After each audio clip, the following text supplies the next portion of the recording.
Guys, this is Bhavika और आज मैं आपकी लाई हूँ एक नया टॉपिक जिसका नेम है cell the unit of life. आज हम cell the unit of life का लेक्चर नंबर 3 डिस्कस करेंगे, जिसमें हम एंडोमेम्ब्रेन सिस्टम को डिटेल में डिस्कस करेंगे। एंडोमेम्ब्रेन सिस्टम के अंडर 5 टाइप के सेल ऑर्गेनेल्स आते हैं, जिसमें से सबसे पहला जो सेल ऑर्गेनेल्स है उसको बोलते हैं एंडोप्लाज्मिक रेटिकुलम, दूसरा है गोल्जी एपरेटस, तीसरा है लाइसोसोम और चौथा है वैक्यूल। इन चारों को एंडोमेम्ब्रेन सिस्टम का हिस्सा क्यों कहा जाता है? क्योंकि ये सभी स्ट्रक्चर और फंक्शन में एक दूसरे से बिल्कुल अलग हैं, लेकिन एक साथ काम करने की वजह से इनको एंडोमेम्ब्रेन सिस्टम का हिस्सा कहा जाता है। मतलब ये स्ट्रक्चर और फंक्शन में तो बिल्कुल अलग है, लेकिन ये एक साथ मिलकर काम करते हैं, इसीलिए इनको कहते हैं एंडोमेम्ब्रेन सिस्टम। ये नीट में क्वेश्चन बन सकता है कि एंडोमेम्ब्रेन सिस्टम के हिस्से कौन कौन से सेल ऑर्गेनेल्स हैं। वो है एंडोप्लाज्मिक रेटिकुलम पहला, दूसरा है गोल्जी एपरेटस, तीसरा है लाइसोसोम और चौथा है वैक्यूल। इनको क्या कहेंगे? Endomembrane system. सबसे पहले हम एंडोप्लाज्मिक रेटिकुलम को डिस्कस करेंगे। एंडोप्लाज्मिक रेटिकुलम जो है वो द प्रेजेंस ऑफ नेटवर्क और reticulum of टिनी tubular structure scattered in cytoplasm is called endoplasmic reticulum. Endoplasmic reticulum क्या है? ये न्यूक्लियस के पास एक टिनी और रेटिकुलम स्ट्रक्चर है जो साइटोप्लाज्म में फैली हुई होती है, स्कैटर्ड होती है। इसको ही हम क्या कहते हैं? Endoplasmic reticulum. कोई सेल है, सेल के पास अगर आपको रेटिकुलम और नेटवर्क लाइक स्ट्रक्चर दिखे जो फैली हुई हो न्यूक्लियस के पास, उसको हम क्या कहेंगे? Endoplasmic reticulum. The ER shows ribosome attach to their surface. जो एंडोप्लाज्मिक रेटिकुलम है उनकी सरफेस पर हम राइबोसोम को देखते हैं। कभी कभी जो एंडोप्लाज्मिक रेटिकुलम है उनकी सरफेस पे हमें क्या देखने को मिलते हैं? राइबोसोम। तो अगर एंडोप्लाज्मिक रेटिकुलम की सरफेस पर राइबोसोम पाए जाए या नहीं पाए जाए, उनके बेसिस पर एंडोप्लाज्मिक रेटिकुलम जो है वो 2 प्रकार का हो सकता है। किसके बेसिस पर? राइबोसोम के बेसिस पर।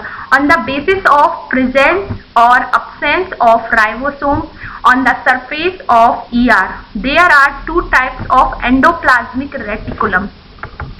किसकी बेसिस पर? राइबोसोम की प्रेजेंस और अब्सेंस। मतलब जो राइबोसोम है उसकी उपस्थिति और अनुपस्थिति के आधार पर जो एंडोप्लाज्मिक रेटिकुलम है वो 2 प्रकार का हो सकता है कि उसकी सरफेस पर या उसकी सतह पर राइबोसोम पाए जा रहे हैं या उसकी सतह पर राइबोसोम नहीं पाए जा रहे हैं।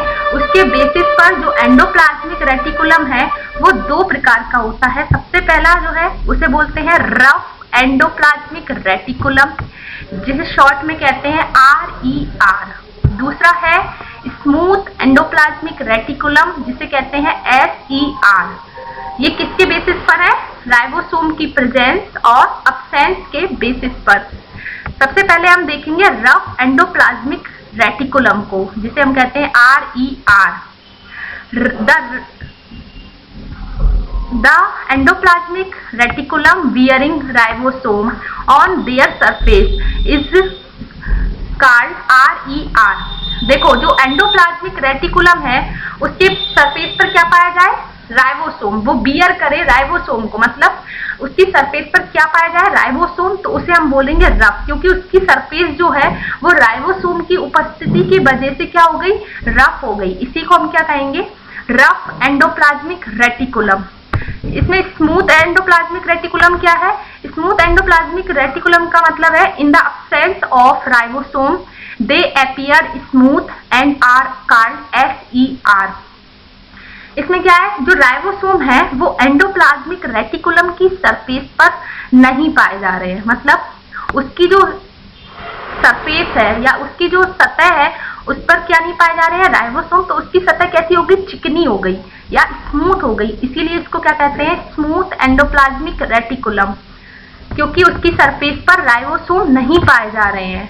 अब्सेंस है राइबोसोम, इसीलिए उसकी सतह कैसी है, स्मूथ, इसीलिए इसको कहेंगे स्मूथ एंडोप्लाज्मिक रेटिकुलम।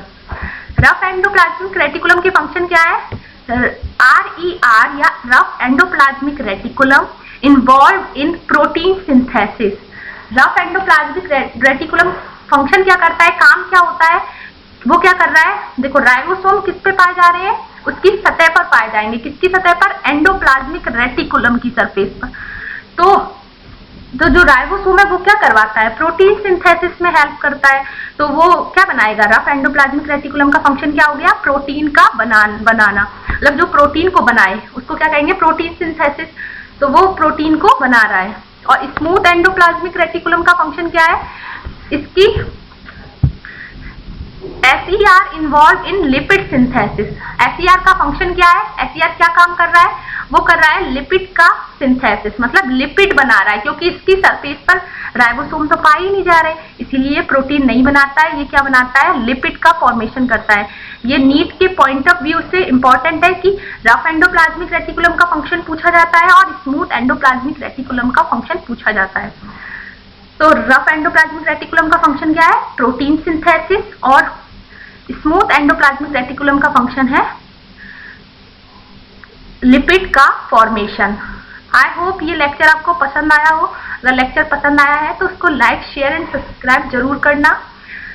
इसके बाद हम अगले लेक्चर में मिलते हैं गोल्जी एपरेटस के साथ में। Thank you.